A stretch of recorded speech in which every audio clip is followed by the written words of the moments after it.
Hello students, और कैसे हैं आप लोग। आज हम लोग पढ़ेंगे बायोगैस के बारे में। ठीक है, बायोगैस को हम लोग गोबर गैस के नाम से भी जानते हैं, क्योंकि जो बायोगैस की जो सिस्टम है, जो टेक्निक है, ये हमें ज्यादातर विलेज में देखने को मिलती है। ठीक है, और जो विलेज में जो काऊ का वेस्ट होता है, जो एक्सक्रीटा होता है गोबर, उसका यूज करके हम लोग बायोगैस बनाते हैं।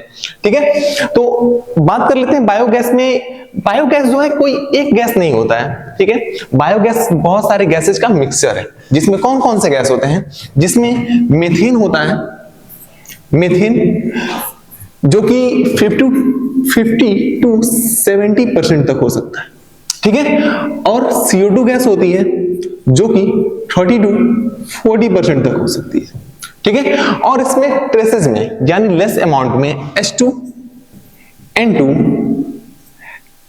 और H2S गैस होती है, जो कि स्मॉल अमाउंट में होती है, स्मॉल अमाउंट में होती है। ठीक है, अब देखिए, अब बायोगैस को इंडिया में डेवलप करने का काम किया था KVIC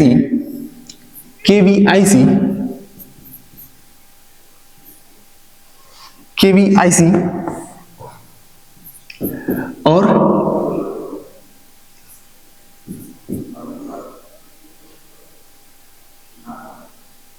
IARI में। ठीक है, KVIC यानी खादी एंड विलेज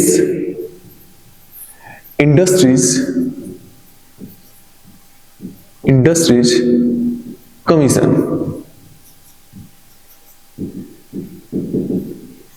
और ARI का फुल फॉर्म होता है इंडियन एग्रीकल्चरल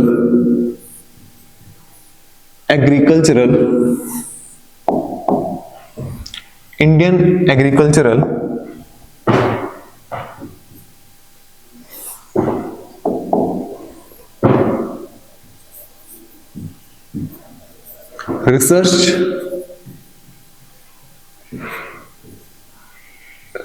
इंस्टीट्यूट।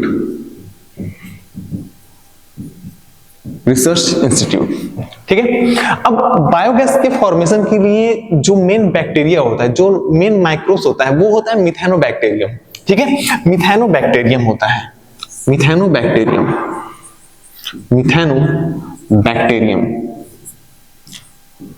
इसमें जो मेन बैक्टीरिया होता है वो होता है मिथेनोबैक्टीरिया। ये क्या होते हैं, मिथेनोजेंस होते हैं,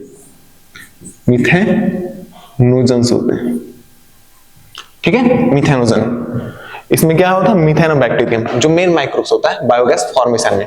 ठीक है, अब ये बायोगैस की जो पूरा प्रोसेस है बायोगैस प्लांट में होता है। ठीक है, जिसमें कौन कौन सा स्टेप होता है वो प्लांट के बारे में हम लोग जान लेते हैं। अब इसमें हमने क्या बोला कि बायोगैस कोई एक गैस नहीं होता है। ठीक है, ये बहुत सारी गैसेस का मिक्सचर होता है, जिसमें क्या होता है, मेथेन होता है, CO2 होता है। मेथेन 50 to 70% तक हो सकता है, CO2 30 to 40% तक, और स्मॉल अमाउंट में हाइड्रोजन, नाइट्रोजन, H2S गैस। और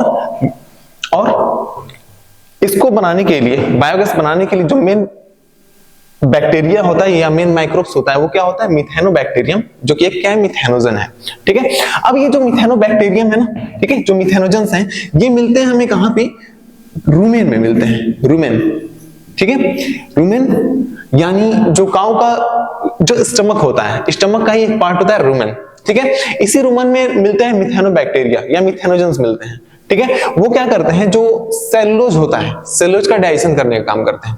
ठीक है, अब ये जो गाय का जो गोबर होता है, ठीक है, उसी गोबर के थ्रू ये मिथेनोबैक्टीरियम कहां पे आ जाते हैं, बाहर आ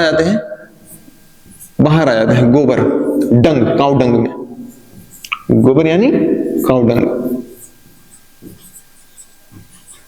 यानी ये जो काऊ डंग होता है ये मिथेनोजन रिच होता है। ठीक है, अब यही जो मिथेनोजेंस होते हैं ये बायोगैस फॉर्मेशन में हेल्प करते हैं, और हम बायोगैस फॉर्मेशन के लिए मेनली गोबर का यूज करते हैं, काऊ डंग का। इसलिए यूज करते हैं क्योंकि इसमें मिथेनोजन बहुत सारे होते हैं, मिथेनोजन रिच होता है। ठीक है, अब ये जो मिथेनोजेंस हैं, ये जब हम लोग पढ़ेंगे सीवेज ट्रीटमेंट प्लांट, उसमें एक होता है anaerobic sludge digester, anaerobic sludge digester tank होता है, वो भी मिथेनोजन रिच होता है। ठीक है, तो हम लोग सबसे पहले देख लेते हैं क्या,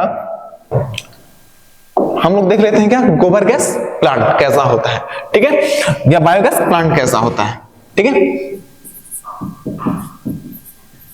बायोगैस, इसमें क्या होता है, इसमें एक 10 से 15 फीट की एक सीमेंट की बनी,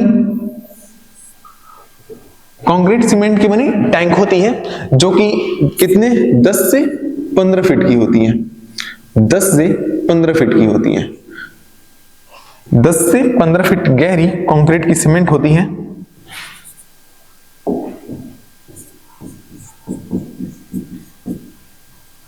और इसे हम बोलते हैं डाइजेस्टर।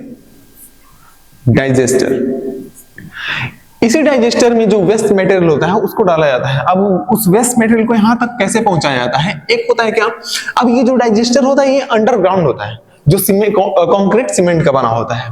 ठीक है, अब हम क्या करते हैं, इसमें एक टैंक को इससे ऐड करते हैं,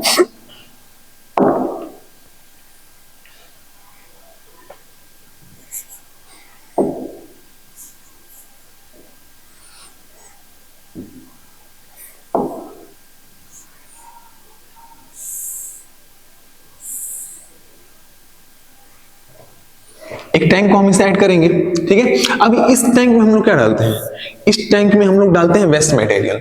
ठीक है, वेस्ट मटेरियल इसमें डालते हैं, वेस्ट मटेरियल डालते हैं। ये जो वेस्ट मटेरियल होता है ये क्या हो सकता है, ये इसमें हम क्या लेते हैं, काउ डंग लेते हैं, काउ डंग यानी गोबर। ठीक है, इसके अलावा हम लोग डोमेस्टिक वेस्ट ले सकते हैं, डोमेस्टिक वेस्ट घरेलू कचड़े,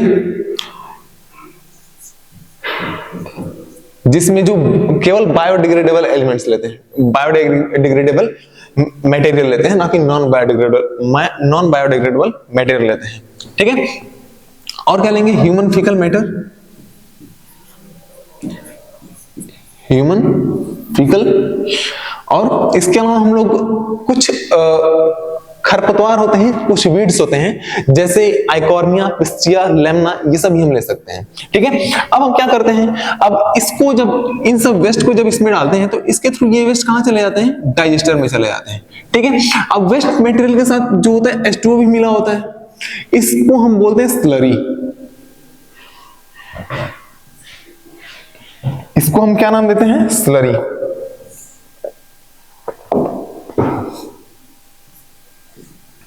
स्लरी।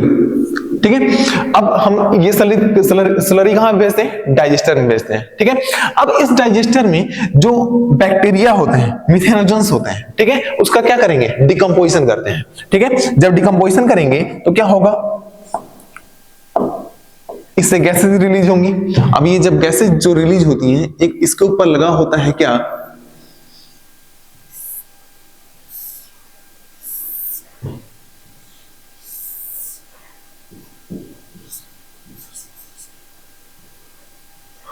ये होता है क्या, एक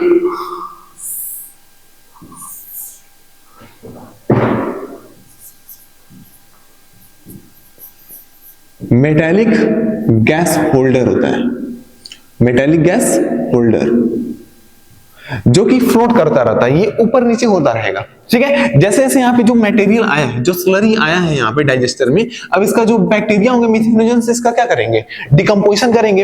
अब जैसे जैसे इसका डिकम्पोजिशन ये करते रहते हैं, उससे क्या होगा, जो इससे गैसेस बनेंगी इस गैस होल्डर में जाकर इकट्ठा होती रहती हैं। अब इस गैस होल्डर में जैसे ये गैसेस इकट्ठा होती रहेंगी, ये ऊपर नीचे फ्लोट करता रहता है। अब इससे ये भी पता चलता है कि गैस इसमें कितना हुआ है या कितना नहीं हुआ है। जैसे इसमें गैस आया तो ये ऊपर चला जाएगा, ठीक है, गैस कम हुआ तो ये नीचे आ जाएगा। अब इससे ये जो गैस बनता है, इस बायोगैस का हम यूज कहां पे कर लेते हैं, या फिर हम इसका खाना पकाने में कर लेंगे, और इससे हम जब जनरेटर के थ्रू लाइट भी बना सकते हैं, बिजली भी उत्पन्न कर सकते हैं। ठीक है, अब ये बताइए, जब यहाँ पे जब डिकम्पोजिशन ये बैक्टीरिया करेंगे तो इसके बाद जो डिकम्पोज्ड मटेरियल बचेगा उसका हम लोग क्या करते हैं, एक आगे और एक टैंक लगा होता है, एक टैंक इसके आगे लगा होता है।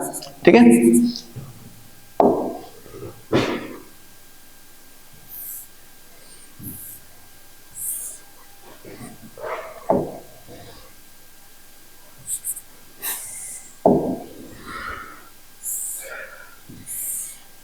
इस टैंक में हम लोग क्या करते हैं, ये जो वेस्ट मटेरियल मिला है यहाँ पे ये, ठीक है, इसको हम बोलते हैं स्लज। स्लज, ये जो स्लज मिला है, इस स्लज का यूज हम एज ए फर्टिलाइजर कर लेते हैं, ठीक है, फर्टिलाइजर के रूप में, जैसे खेतों में हम लोग उर्वरक के रूप में इसका काम में ले लेते हैं, फर्टिलाइजर के रूप में, फर्टिलाइजर के रूप में इसको यूज कर लेते हैं, जो स्लज मिलता है, ठीक है। अब सुनिए, अब ये जो डाइजेस्टर में ये जो वेस्ट मटेरियल आए हैं, ठीक है, तो इस डाइजेस्टर में कौन सा ऐसा प्रोसेस चलता है, ठीक है, जिससे ये बायोगैस बनता है। इस डाइजेस्टर में कौन सा ऐसा प्रोसेस चलता है जिससे ये बायोगैस बनता है, तो उस प्रोसेस को हम लोग जान लेते हैं। क्योंकि जो प्रोसेस होता है 3 स्टेप का प्रोसेस होता है, जिसमें सबसे पहले क्या होता है, डिकम्पोजिशन होता है, उसके बाद इसका एसिडोजेनेसिस होता है, उसके बाद इसका मिथेनोजेनेसिस होता है, उसके बाद ये बायोगैस बन पाता है, ठीक है। तो हम क्या करते हैं सबसे पहले, अब इसके बाद हम लोग क्या करेंगे, इसके प्रोसेस को जान लेते हैं कि ये जो डाइजेस्टर है, जो कि 10 से 15 फीट गहरा डाइजेस्टर है, इसमें कौन कौन सा प्रोसेस चलता है जिसके थ्रू बायोगैस बनता है, ठीक है। तो हम लोग वो प्रोसेस देख लेते हैं, ठीक है। चलिए, इसमें क्या होता है, अब सुनिएगा, जो हमने इसमें जो वेस्ट मटेरियल डाला है, ठीक है, जो हमने इसमें वेस्ट मटेरियल डाला है, उसमें क्या, उसमें हमने एक तरह से, यदि हम वेस्ट मटेरियल को एक मॉलिक्यूल के फॉर्म में देखें, ठीक है, तो उस मॉलिक्यूल में या तो ये जो गोबर था उसमें प्लांट के मटेरियल होंगे, ठीक है, और जो एक्वेटिक वीड जैसे आइकॉर्निया हो गया, पिस्टिया हो गया, लेमना हो गया, ये सभी क्या है, ये सभी एक्वेटिक वीड है, ठीक है, जलीय खरपतवार है, ठीक है। अब क्या होगा, जब इसका डिकम्पोजिशन होगा, ठीक है, तो अब क्या होता है इनसे, अब यदि हम बात करें कि ये जो वेस्ट मटेरियल हमने डाला है, ठीक है, मॉलिक्यूल के फॉर्म में देखें तो हमने इसमें क्या डाला है, तो उसमें हमने सेलुलोज डाला है, हेमिसेलुलोज डाला है, पेक्टिन डाला है, प्रोटीन डाला है और लिपिड डाला है, ठीक है। तो हमने क्या डाला है इसमें, cellulose, cellulose, hemicellulose, hemicellulose, cellulose, hemicellulose, pectin, protein and lipid, इन सभी चीजों को हमने इसमें डाला है, ठीक है। सेलुलोज भी डाला है, यदि मॉलिक्यूल के रूप में देखें तो हेमिसेलुलोज भी डाला है, पेक्टिन भी डाला है, प्रोटीन भी डाला है और लिपिड भी डाला है। क्योंकि ये जो सारे जो एलिमेंट हैं ये सेल और सेल वॉल के कंपोनेंट हैं, तो हमने उसमें ये सब चीज डाले हैं, तो ये सब तो डालेंगे ही डालेंगे मॉलिक्यूल के फॉर्म में देखें तो। अब इन सब का जो है ना, अब इन सब का मोनोमर बनता है, ठीक है, मतलब मोनोमर बनाने में जो हेल्प करते हैं ये जो बैक्टीरिया होते हैं, डिकम्पोजर्स माइक्रोब्स होते हैं, वो मोनोमर में कन्वर्ट करते हैं इसको, मोनोमर में कन्वर्ट करने का, मोनोमर का मतलब क्या, जैसे ये जो प्रोटीन होता है, ठीक है, प्रोटीन को हम लोग बोलते हैं, जो प्रोटीन होता है अमीनो एसिड का पॉलीमर होता है, मतलब जब प्रोटीन का जब हम ब्रेक डाउन करेंगे तो अमीनो एसिड बनेगा, और ये जो लिपिड होता है, लिपिड का ब्रेक डाउन करने पर फैटी एसिड और ग्लिसरॉल बनता है, ठीक है। और ये जो सेलुलोज, हेमिसेलुलोज और पेक्टिन है, ठीक है, जब इसका डिकम्पोजिशन होता है तो इससे मोनोसैकेराइड बनता है, और ये सभी क्या है, मोनोमर है, इनके सिंपलेस्ट फॉर्म में इसका ब्रेकडाउन करते हैं, और इनके सिंपलेस्ट फॉर्म में इनका ब्रेकडाउन करने का काम करते हैं डिकम्पोजर माइक्रोब्स, ठीक है। अब ये जो डिकम्पोजर माइक्रोब्स होते हैं, डिकम्पोजर माइक्रोब्स होते हैं, ये कौन कौन से डिकम्पोजर माइक्रोब्स, ये जो डिकम्पोजर्स माइक्रोब्स होते हैं ना, ये फैकल्टेटिव एनारोबिक होते हैं। फैकल्टेटिव एनारोबिक का मतलब ऐसे माइक्रोब्स जो सामान्यतः जनरली ये क्या करेंगे, सामान्यतः ये ऑक्सीजन के प्रेजेंस में रेस्पिरेशन करेंगे, लेकिन ऑक्सीजन न रहने पर ये ऑर्गेनिज्म, ये जो माइक्रोब्स होते हैं, ये एनारोबिक रेस्पिरेशन को भी शो करते हैं, ऑक्सीजन के एब्सेंस में भी ये रेस्पिरेशन कर लेते हैं, जो कि क्या होता है, एनारोबिक रेस्पिरेशन, ठीक है। तो हम इसको बोलते हैं फैकल्टेटिव एनारोबिक माइक्रोब्स, ठीक है। अब ये जो प्रोसेस हुआ है, फर्स्ट प्रोसेस जो हुआ है, ये क्या हुआ है, डिकम्पोजिशन का प्रोसेस, डिकम्पोजिशन,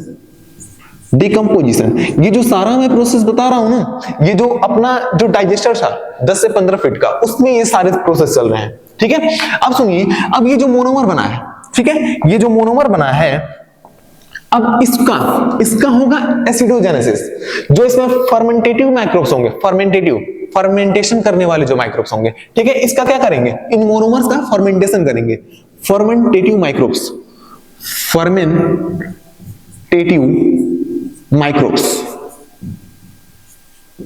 फर्मेंटेटिव माइक्रोब्स इसका क्या करेंगे, फर्मेंटेशन करेंगे, और इस प्रोसेस को हम लोग क्या बोलते हैं, एसिडोजेनेसिस, एसिडोजेनेसिस। एसिडोजेनेसिस। अब जब एसिडोजेनेसिस होगा तो क्या होगा, एसिड का फॉर्मेशन होगा। अब ये जो एसिड बनता है, ठीक है, ये जो एसिड बनता है, ये बनता है कौन सा एसिड, ऑर्गेनिक एसिड बनता है, ऑर्गेनिक एसिड। अब इस ऑर्गेनिक एसिड में देखें तो मेनली इसमें बनता है सिट्रिक एसिड। सिट्रिक एसिड क्या, इस ऑर्गेनिक एसिड में मेनली एसिटिक एसिड बनता है, sorry acetic acid, acetic acid बनता है, जो कि क्या होता है CH3COOH। मेनली क्या बनता है, एसिटिक एसिड बनता है, ठीक है। अब इस ऑर्गेनिक एसिड का क्या होता है, इसके बाद चलता है क्या, मिथेनोजेनेसिस वाला प्रोसेस, जो मिथेनोजन बैक्टीरिया हमने डाला है गोबर के थ्रू, ठीक है, काउ डंग के थ्रू, जिसमें क्या होता है मिथेनोजेंस। अब ये मिथेनोजेंस बैक्टीरिया काउ डंग में कैसे है, क्योंकि ये काउ के स्टमक का पार्ट होता है रूमेन, ठीक है। इसी रूमेन में ये जो मिथेनोजेंस बैक्टीरिया, मिथेनोजेंस माइक्रोब्स होते हैं, मिथेनोजेंस होते हैं, ये नेचुरली पाए जाते हैं। जो काउ सेलुलोज खाती है ना, सेलुलोज का डाइजेशन करने का काम करते हैं, तो ये गोबर के थ्रू बाहर आ जाते हैं। अब इसी का यूज किस में कर लेते हैं, इस बायोगैस संयंत्र में कर लेते हैं, ठीक है। अब देखिए, अब इस ऑर्गेनिक एसिड का क्या होगा, जो मिथेनोजेंस होंगे, मिथेनोजेंस ये क्या कराएंगे, इसका मिथेनोजेनेसिस कराएंगे। इसका क्या कराएंगे, मिथेनोजेनेसिस,